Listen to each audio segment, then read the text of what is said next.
The Great Hall of the Galaxy Council was made of crystal that sang when light touched it. Thousands of alien delegates sat in rising circles, their strange bodies filling seats designed for 100 different shapes. Some had scales. Some had feathers. Some looked like nothing Park Jinnah had ever seen in her nightmares. She stood alone at the central podium, a single human woman facing the collected might of 10,000 worlds. This was her 47th time in this chamber. 47 times she had come with open hands and fair words. 47 times she had been sent away with less than she came with. Today would be different. She could feel it in her bones. High of the Collective rose from his elevated seat. He was tall and thin, with skin like pale blue ice and eyes that held no warmth. They had ruled this council for 3,000 years.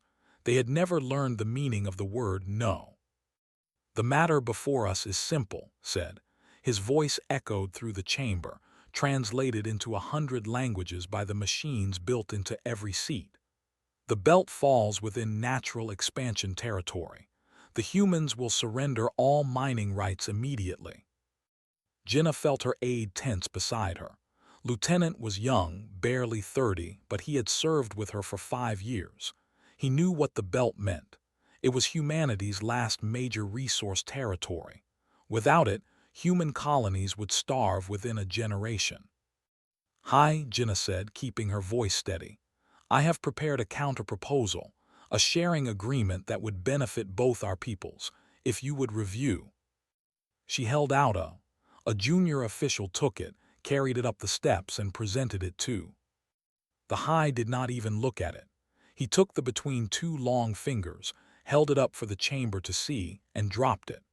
The sound of it hitting the crystal floor was very loud in the sudden silence. Then the laughter began. It started with the delegation, a cold clicking sound that passed for amusement among their kind. Then the joined in, their deep rumbling chuckles shaking the air. Soon half the chamber was laughing, a chorus of alien sounds that washed over Jinnah like dirty water. She had been insulted before. She had been dismissed, ignored, treated like a child playing at adult games. But this was something new. This was not just disrespect. This was a message.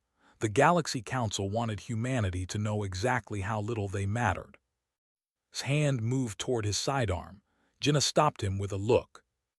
"The humans have one solar cycle to begin withdrawal from the belt," announced, still smiling his cold smile.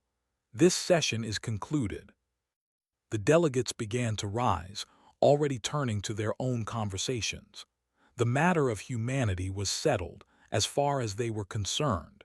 Just another minor species learning its place.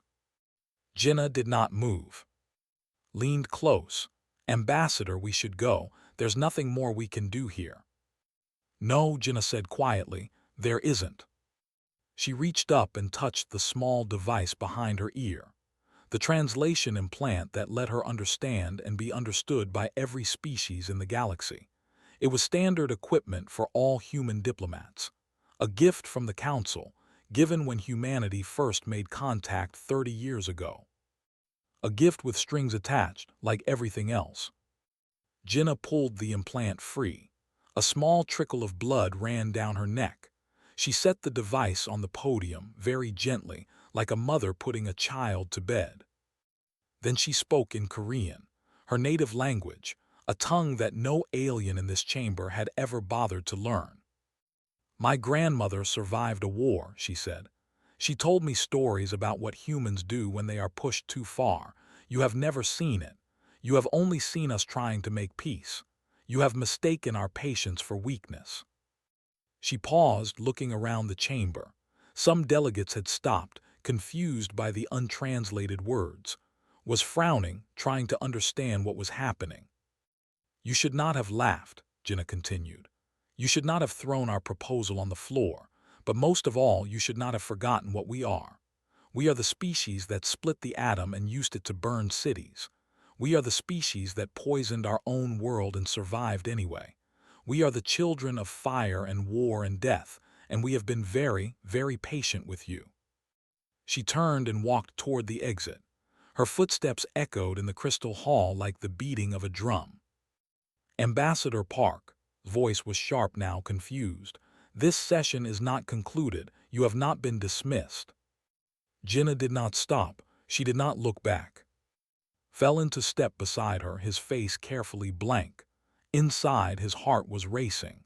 He had served the diplomatic corps for years. He had never seen anything like this.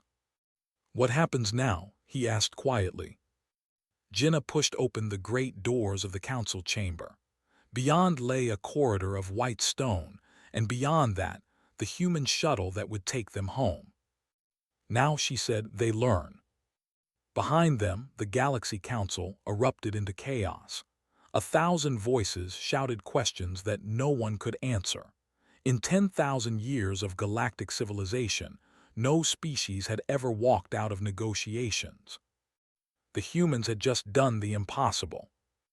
And they were only getting started. The message reached Earth in 6 hours.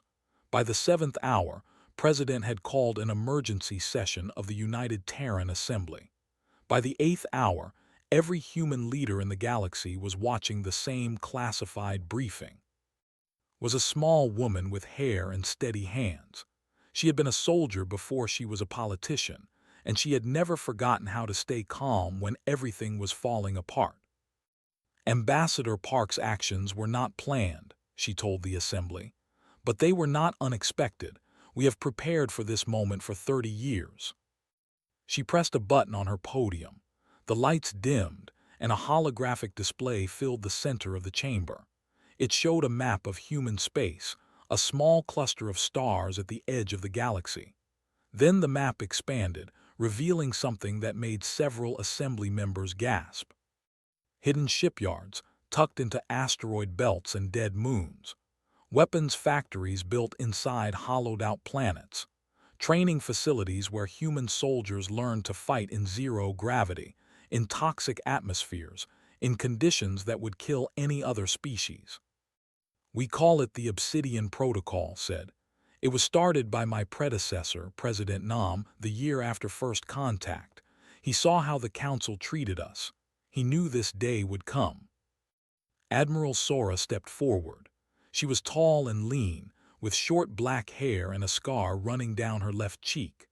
She had earned that scar fighting pirates in the outer colonies, back when the council refused to send help. We have 300 warships ready for deployment, Sora said. Another 200 can be activated within 30 days. Our weapons technology has advanced beyond council standards. We reverse-engineered everything they gave us, then improved it. General Shin joined her at the display. He was older, with a weathered face and kind eyes that hid a brilliant tactical mind. The council believes we have no military to speak of, he said. They believe our population is too small, our resources too limited. They are wrong on both counts. We have been hiding our true numbers for decades. Every human colony has underground shelters. Every shelter has trained defenders. The assembly sat in stunned silence. For 30 years, they had believed humanity was helpless. For 30 years, they had accepted insults and unfair treaties because they thought there was no other choice. They had been lied to, and they were grateful for it. President raised her hand. I will not lie to you. What we are about to do is dangerous. We are cutting ourselves off from the rest of the galaxy. No trade, no communication, no contact of any kind. Some of you will call this foolish. Some will call it suicide. She looked around the chamber, meeting every eye. But I call it freedom, true freedom, for the first time since we reached the stars. The council cannot hurt us if they cannot reach us, and they will not reach us, I promise you that. The vote was unanimous. Within 24 hours, the withdrawal began. Human traders packed their goods and left council stations. Human workers quit their jobs on alien worlds. Human students abandoned their studies at council universities. Millions of people, moving as one, heading home. Intelligence officer hand-coordinated the operation from a hidden command center on Mars. She had not slept in 3 days, but her mind was sharp as ever. Every extraction had to be perfect. One mistake could doom thousands of lives. Team 7 is clear, her aide reported. Mining colony on Prime. All 400 workers accounted for. Good, said. What about the embassy staff on station? En route, they'll reach the jump gate in 6 hours. Nodded, checking another item off her list. So many lives depending on her decisions. So many things that could go wrong. But nothing went wrong. The plan worked exactly as designed. On the third day, the last human ship left Council space. It was a small cargo vessel, carrying a crew of 12. As it approached the jump gate that led to human territory, the captain opened a communication channel. "This is the TSS Morning Star," he said, transmitting final message to all Council monitoring stations. He paused, looking at his crew. They were tired, scared, but also proud. They were the last humans the Council would see for a very long time. "You should have read the proposal," the captain said. Then he flew through the jump gate, and behind him, charges planted 30 years ago finally detonated. The gate collapsed in a flash of light and twisted metal, sealing the border forever. Across human space, the same scene repeated. Every jump gate, every communication relay, every connection to the Council destroyed in a single coordinated moment. The severing was complete. On Earth, President watched the final reports come in. Every human was accounted for. Every gate was closed. The Council was sending frantic messages, demanding explanation, threatening consequences. She turned off the communication console. The threats meant nothing now. The Council could not reach them. No one could.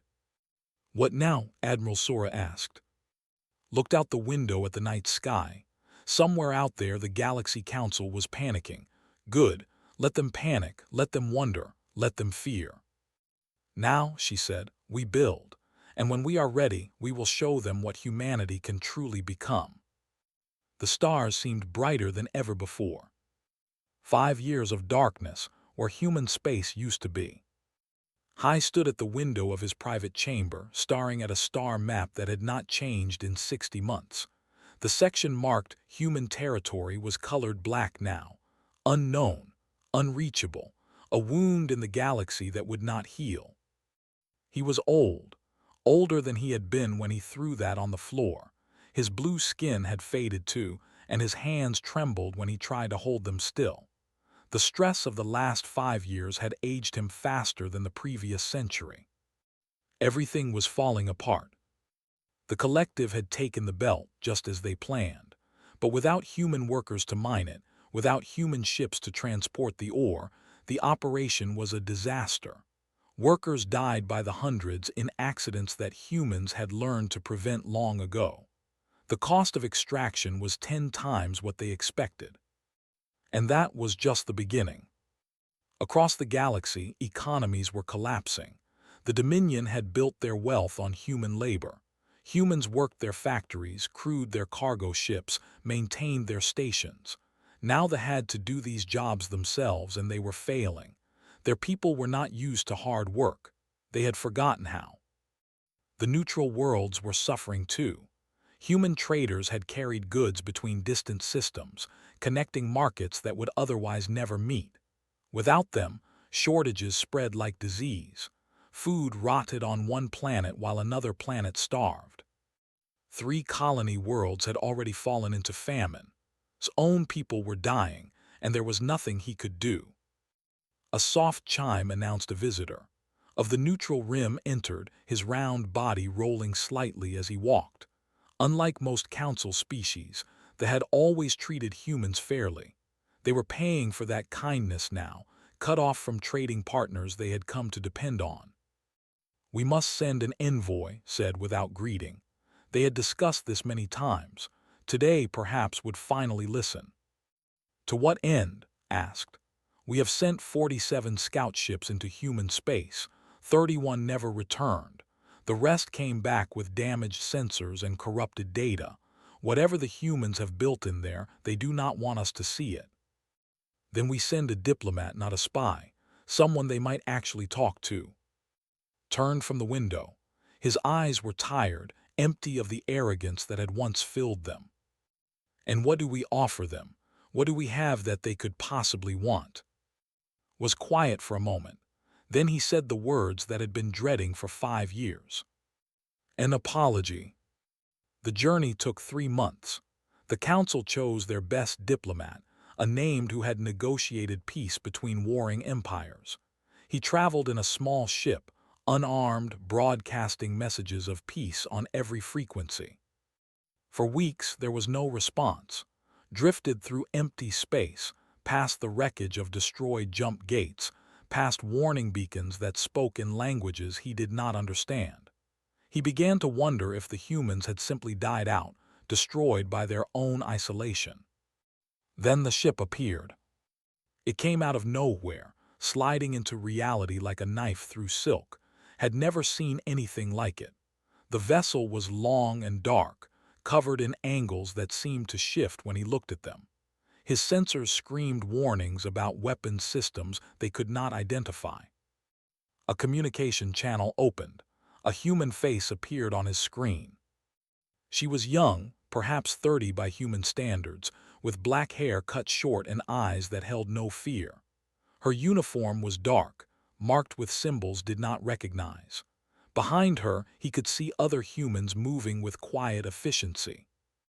"I am captain of the human Concordat vessel Silence," she said. "You have entered restricted space. State your purpose." Took a deep breath. He had practiced this speech 100 times. "I am envoy of the Galaxy Council. I come in peace, seeking dialogue with your leaders. The Council wishes to discuss the possibility of renewed relations." Captain's expression did not change. She studied him for a long moment and felt like a specimen under a microscope. "You may enter," she said finally, "but understand this clearly. You enter as a guest, not as a superior. Those days are over. If you cannot accept that, turn around now." "I accept," said quickly. Too quickly perhaps, but he did not care. He had a mission to complete. "Follow my ship. Do not deviate from the assigned course. Do not attempt to scan our systems. Do not broadcast any signals without permission." She paused. "And welcome to human space. Try not to be too surprised by what you see." The channel closed. Captain's ship turned and began to move and followed. He had been prepared for many things.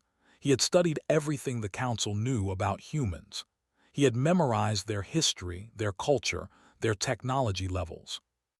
None of it prepared him for what lay ahead. The first thing saw was a city floating in the clouds. Not a space station, not a satellite. A city with buildings and parks and rivers suspended in the upper atmosphere of a gas giant. It stretched for hundreds of kilometers in every direction, home to millions of people who lived their lives surrounded by storms that could swallow planets. "That is Cloud Harbor," Captain said, watching his reaction with something like amusement. "Our largest atmospheric settlement, population 12 million. Could not speak. His throat had forgotten how to make sounds. They traveled deeper into human space, and every system brought new impossibilities. Ships that folded space around themselves, crossing light years in seconds. Stations built inside the hearts of dying stars, harvesting energy that the Council had believed unreachable. Worlds that had been dead rock 5 years ago, now covered in forests and oceans created by machines that rewrote matter itself. How, finally managed to ask, how is any of this possible? Your species has only been in space for 60 years. We have been among the stars for 10,000. How could you build all of this in just 5 years? Captain smiled, but there was no warmth in it. You gave us 30 years to prepare, she said. And humans are very good at preparing. We learned everything you would teach us. Then we learned everything you tried to hide. And when you pushed us away, we had nothing left to do but build. She paused, her eyes distant. Also, we do not sleep as much as other species. It adds up. They arrived at New Sol on the 7th day. The human capital world was beautiful beyond words, a planet of green continents and blue oceans, dotted with cities that seemed to grow from the land itself. Flying vehicles filled the skies like flocks of silver birds. Children played in parks while their parents worked in towers that touched the clouds. It looked like paradise. It looked like a dream. Foreign minister met at the landing platform. She was older, perhaps 60, with silver hair pulled back in a simple style. Her eyes were kind but tired, the eyes of someone who had seen too much and forgotten none of it. "Welcome to New Seoul," she said, offering the traditional human gesture of greeting. "I hope your journey was comfortable." "It was, educational," said carefully. Nodded, leading him toward a waiting vehicle. "I imagine it was. You have many questions, I am sure. I will try to answer them honestly." They drove through the city, past markets and schools and hospitals, past ordinary people living ordinary lives. Watched them through the window, searching for signs of the suffering he had expected to find. Isolation should have broken them. Lack of resources should have starved them. Fear should have torn them apart. Instead, they seemed happy, healthy, free. "You want to know how we survived," said, reading his thoughts. "The answer is simple. We had each other. When the galaxy turned its back on us, we turned to our fellow humans. We shared what we had. We helped those who needed help. We worked together as one people, one species, for the first time in our history." She smiled sadly. "Perhaps we should thank the Council for that. You did what 1,000 years of human leaders could not. You united us." They arrived at a government building, simple and elegant, nothing like the towering monuments of council power. Inside led to a small conference room with a view of the city below. "Now," she said, sitting across from him, "tell me what the council wants." Organized his thoughts. This was the moment he had traveled so far for. "The council wishes to restore relations," he said. "Trade, communication, diplomatic ties, everything that existed before the severing." "Why?" The question caught him off guard. "What do you mean, why?" "Because isolation benefits no one. Because cooperation is better than conflict. Because—" "Because you are suffering," interrupted gently. "Because your economies are failing. Because your people are hungry and scared and looking for someone to blame. That is why you are here, not because the council wants friendship, because the council needs help." Had no response. She was right and they both knew it. Leaned forward, her voice soft but firm. "We gave you 30 years of peace. 30 years where we asked only for fairness. We came to your council with open hands and humble words. We accepted bad treaties because we hoped for better ones. We endured insults because we believed in diplomacy." She stood and walked to the window, looking out at her city, her people, her world. "You gave us contempt. You laughed when we asked for respect. You threw our proposals on the floor like garbage." She turned back to face him. "And now you come here asking us to save you." "Then you want revenge," said quietly. "You want us to suffer as you suffered." Shook her head. "No, revenge is for those who cannot move forward. We have moved forward. We have built something new, something better. We do not need your trade. We do not need your technology. We do not need anything the council has to offer." She sat down again, her eyes meeting his. "We do not want revenge. We want something far worse for the council. We want to be forgotten. We want to be irrelevant. We want the galaxy to realize that it needed us far more than we ever needed it." Felt cold. This was not anger. This was not hatred. This was something much more terrifying. This was indifference. "What should I tell the council?" he asked. Considered for a long moment. Then she smiled, and for the first time there was warmth in it. "Tell them we will discuss terms. But not with you. You are a messenger, not a decision maker. We want someone who matters." "Who?" "High himself. Or the council can send Ambassador Park Jinnah. They know where to find her." She stood, signaling that the meeting was over. "They have one chance. Tell them not to waste it." The Galaxy Council chamber had not changed in 30 years. The same crystal walls, the same rising circles of seats, the same cold light falling from windows that looked out on artificial stars. But the creatures who filled those seats were different now. Thinner, hungrier, afraid. Hai sat in his elevated chair, watching the great doors at the far end of the hall. His hands would not stop shaking. He had ordered his attendants to leave so no one would see his weakness. 30 years ago, a young human woman had walked through those doors, hopping for peace. He had laughed at her. He had thrown her proposal on the floor. He had taught the galaxy that humans were nothing but insects to be crushed. Now she was coming back, and nothing would ever be the same. The doors opened. Ambassador Park Jinnah entered the chamber like a queen returning to her throne. She was older now, her black hair streaked with lines of age marking her face, but her eyes were the same, sharp, patient, unforgiving. Beside her walked Admiral, no longer a young lieutenant but a battle-hardened warrior who had spent 5 years protecting humanity from those who wished them harm. His uniform was covered in medals that the Council did not recognize. His hand rested on a weapon they could not identify. Behind them came a delegation of 20 humans, men and women who moved with quiet confidence. Scientists, diplomats, military officers, the best humanity had to offer. The chamber was silent. 10,000 delegates watched the humans walk to the central podium.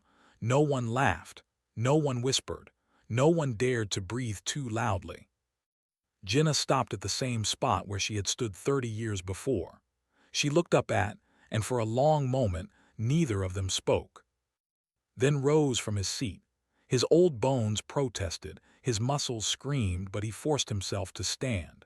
He walked slowly down the steps, past the junior who stared at him in shock. The High never left his chair. The High never lowered himself to the floor, but was no longer interested in tradition. He stopped in front of Jinnah, close enough to touch her. This close, he could see the scars on her hands, the weight in her eyes, the strength that held her upright despite everything the galaxy had done to break her. "Ambassador Park," he said. His voice was rough, broken by age and regret. I must ask." He could not finish. The words stuck in his throat like stones. Jinnah waited, patient as always. Humans were very good at waiting. "I am sorry," finally said. The words came out as a whisper, but in the silent chamber everyone heard them. "For everything, for the insults, for the contempt, for the proposal I threw away without reading, I am sorry." The chamber erupted in shocked murmurs. A High apologizing to a human. Some delegates looked angry, others looked terrified, most just looked confused. Jinnah's expression did not change. "Thank you," she said simply, "but an apology is not why I came." She gestured to one of her aides, who handed her a. Jinnah held it up, and the chamber's holographic display activated, showing its contents for everyone to see. "This is the proposal I brought 30 years ago," she said. "I had it saved in our archives. It asked for 3 things: fair trade agreements, equal standing in council forums, and respect as a member species." She looked around the chamber, meeting the eyes of delegates who had once looked at her with contempt. "That is all we wanted, fair treatment, nothing more, nothing less." She set thee on the podium, in exactly the same spot where had thrown it so long ago. "But that offer expired the day you laughed at us, the day you showed us exactly how much our peace was worth to you." Bowed his head. "Then what do you want now? Name your price, anything." Jinnah smiled, and it was the saddest smile had ever seen. "We do not want anything from the Council," she said. "We do not need your trade. We do not need your technology. We do not need your approval. For 5 years we built a civilization that stands on its own feet. We are complete without you." She paused, letting the words sink in. "But we are not cruel. We remember what it was like to be small and hungry and afraid. We remember reaching out for help and being turned away. We will not do that to others." She raised her voice, addressing the entire chamber. The human concordat is now accepting applications for membership. Any species that wishes to join us may do so. We offer fair trade, mutual defense, and equal standing for all members. We ask only for honesty and respect in return. Gasps filled the chamber. This was not conquest. This was not revenge. This was something far more devastating. The humans were building their own council, and they were inviting everyone except the species who had wronged them. "What about us?" a delegate shouted. "What about the collective?" Jinnah looked at him calmly. "The may apply. So may any species in this chamber. Your applications will be reviewed fairly, without prejudice, based solely on your willingness to treat others as equals." She turned back to, "You may even apply to join us. Hi, we will consider your application. In time." She picked up and handed it back to her aide.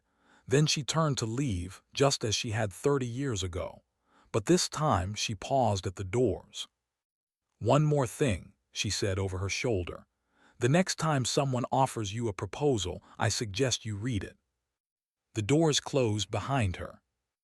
The Galaxy Council sat in stunned silence. For 10,000 years they had ruled the stars. For 10,000 years they had decided who mattered and who did not.